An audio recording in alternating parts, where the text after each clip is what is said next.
A blessed day to everyone. To those in the online right now, I believe the Facebook is experiencing a technical problem, but you have alternative.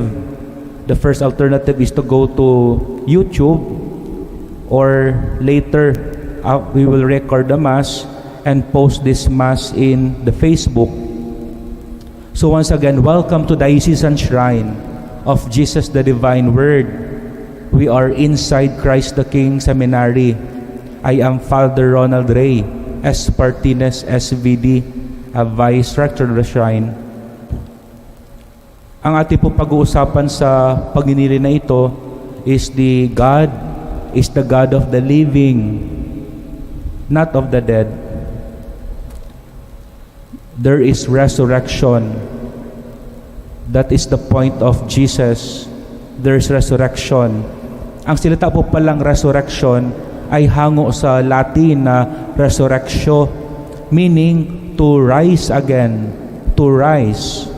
Iniisip ko ano kaya ang kanyang sa Tagalog, bumangon muli, ibangon ng Diyos, muling mabuhay. So to rise again. So ibig sabihin pala, when siya yung resurrection, hindi lang siya life after death, but resurrection can mean also sa pang-araw-araw na buhay, yung muling mabuhay tayo sa mga araw na sa ating pagdadapa, o bumangon sa pagkalubog sa mga sugat, to rise, to come back to life,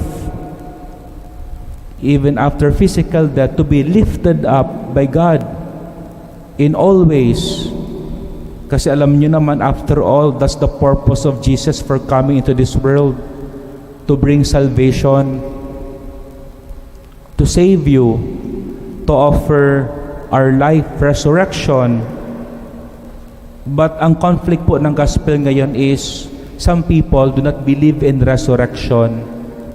At kinakatawan po iyan ng gospel ngayon.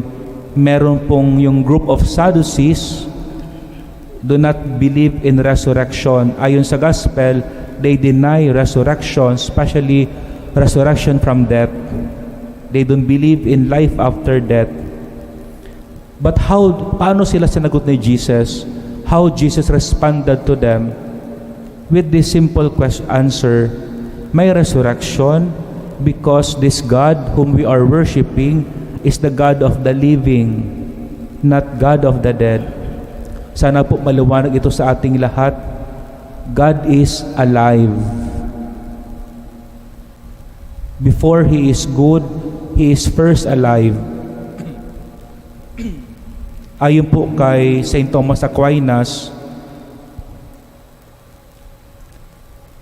ang Diyos ay hindi kumukupas ang kanyang kapangyarihan,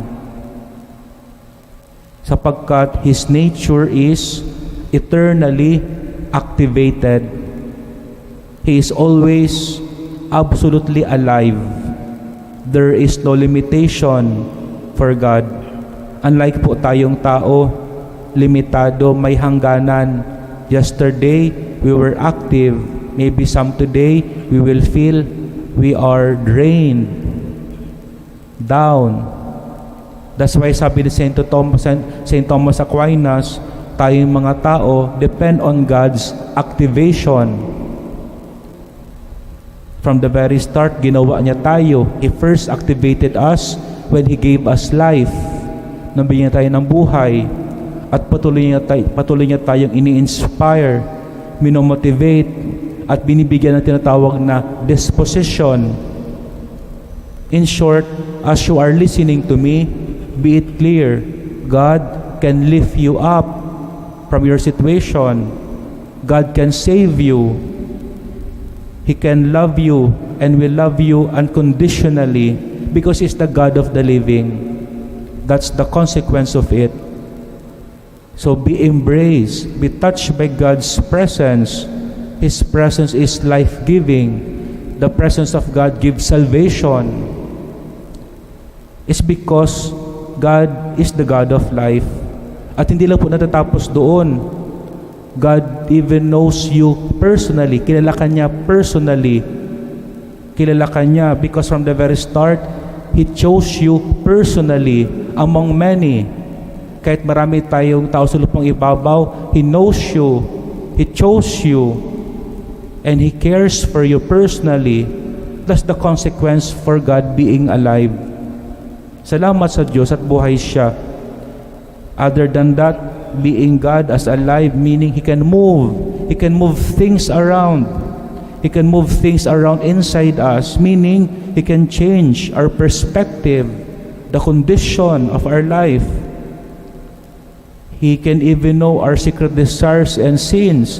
Pero kahit alam niya ating imperfection, He will still accept you, welcome you, trust you.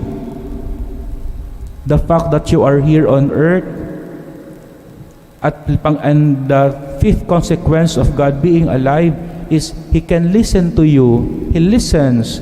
He understands. You can even bring to Him and cry to Him, bring your complaints and frustration. He will listen, He will care, because He is the living God, and His essence is love. So always keep that. Praise be to God. Indeed, He is the source of our salvation. So with this, in short po pala, yung ating panampalataya sa resurrection is very important. So keep it, strengthen it. Ikakabuti po natin ito. Kasi pag sinabing we believe in resurrection, it sends a message first na pag may resurrection pala ang buhay, there's an end to all suffering and pain. Because ang may final say is the God of the living. Second, that we can recover from our mistake and failures. Third, that we can, when you say resurrection, we believe that we can rise and bounce back again after a fall. Fourth, when you say we are believer of resurrection, meaning kahit po ang ating pamilya ay imperfect, ang ating pinagalingang pamilya ay not that ideal, or our past life is not perfect, but our past will not have the final say. It may affect us, but it's God who has the final say, because He has the power. He can change our attitude, He can change our character, our way of life, our destiny. So believe. If there's one big loss that will happen to your life, is you will end up hopeless, not anymore believing in resurrection of life. And fifth, a believer in the resurrection means you believe that there is a healing, may closure ang mga issues ng tao. That you can accept the things that happen to you and move on to a better direction. And lastly, when you are a believer of resurrection, meaning you accept that there is life after death, na kung may mga relative tayo, kaibigan, na minamahal na matay this pandemic or in the past, let us be consoled. There is resurrection to those who believe in Jesus. So in short, after saying all these things, please listen to me. This is how God loves you so much. He is the God of the living, and He wants to share His life in Him so that you too can be fully alive like Him or close to Him. That you too may become fully alive. Kaya kung ano man pong sitwasyon natin ngayon, tell yourself, the journey is not yet over. Better days are ahead. To those with us dealing with financial problems, dealing with difficult member of the family, nahirapan ka makisama sa asawa mo, or you have difficulty dealing with your children, or dealing with yourself kasi mainitin ng ulo mo, mababa ang pagtingin sa sarili mo, or you are not satisfied with yourself, or you are dealing with loneliness, with pain, or sickness, or an emotional wound. Friends, again I repeat, please be embraced by the living God. Please be embraced by Him. God does not condemn but resurrect things. That is His first activity, to resurrect things, to make things rise again, to make things come back to life, to inject life. Ayon po kay Pope Benedict sa kanyang libro, pag inisip natin daw yung salitang resurrection, huwag natin isipin yung parang resuscitation. Resurrection is not resuscitation. Di ba yung, alam mo yung resuscitation, nawala ng hininga, tapos naibalik yung hinga? Or resurrection is not only being revived. Na-revive na yan ng Diyos, na-revive. But ang ultimate meaning ng resurrection is God will make you totally new. Totally new. Babaguhin ka. Totally new. Your mind, your heart, totally in Jesus. Totally yours, O Lord. To a state of spiritual perfection. A life that is a perfect offering to God. Kaya nga sa misa, bago tayo ang unang part ng misa, yung mag-sorry sa Diyos, so that sa buong misa, at least malinis na tayo.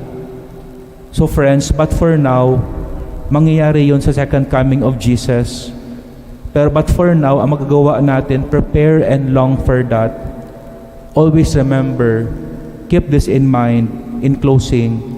Anyone who believes in Jesus, live the words of Jesus, will participate in His resurrection. To close this homily, I would like to share to you a personal story I heard back in 2019. This is a story how God resurrect people, make people different, totally new. Narinig ko po ito dito sa altar kasi pag summer, dito ginagawang 7 last words. Kasi ang nagproduce niyan, yung sa ABCBN ay ang isang pari namin, the SVD. Ngayon, yung kwento niya, ito ang kwento niya sa buhay. Lumaki siya not knowing God in her life. So walang Diyos. The idea of God does not appear in their family because sabi niya naman, yung mother niya talaga was not religious. Yung hindi nagsisimba, di nakakilala ng Diyos. Other than that, iniwanan kasi sila ng kanilang tatay, so the mother was left alone to take care of the family. I can understand also, siguro wala ng time yung nanay magsa-Diyos pa kasi nag-focus na sa pagtatrabaho, buhayin yung kanyang mga anak na 3. So aside from that, they live poverty. Tapos other than the poverty of material things, sabi niya sa kanyang sharing, the poverty of longing for a father and a family who cares and understands you. Yun, lumaki siya, longing for that family. And I think all of us long for that. Worst pa, sabi niya, yung nanay niya, nagkaroong partner. Kaso yung naging partner pa, she thought sana maging tatay na hinahanap niya na, but irresponsibly pa. Lazy, mainitin ng ulo, and she experienced a lot of trauma kasi pag nagalit daw yung partner na nanay niya, yung pinggan tinatapon sa kanila. So a scar upon a scar, layer after layer of brokenness and pain. Tapos one day daw, ng mga nasa siya, malaki na, she was invited by a friend to attend a charismatic Christian community. Alam niyo po ba itong mga Christian charismatic community? Kaya just in case you need it, I would encourage you to join. Very helpful talaga sila kasi may Christian support group at may mga programs sila, especially Bible sharing or what you call healing therapy. Ngayon, in those sessions, na-realize niya may ganito palang buhay kasi Christianity offers a different path of life. Kasi yung buhay niyang nilakihan, sabi niya, life of darkness. Pero sa pagpasok niya sa Christian community na yon, may ganito pala.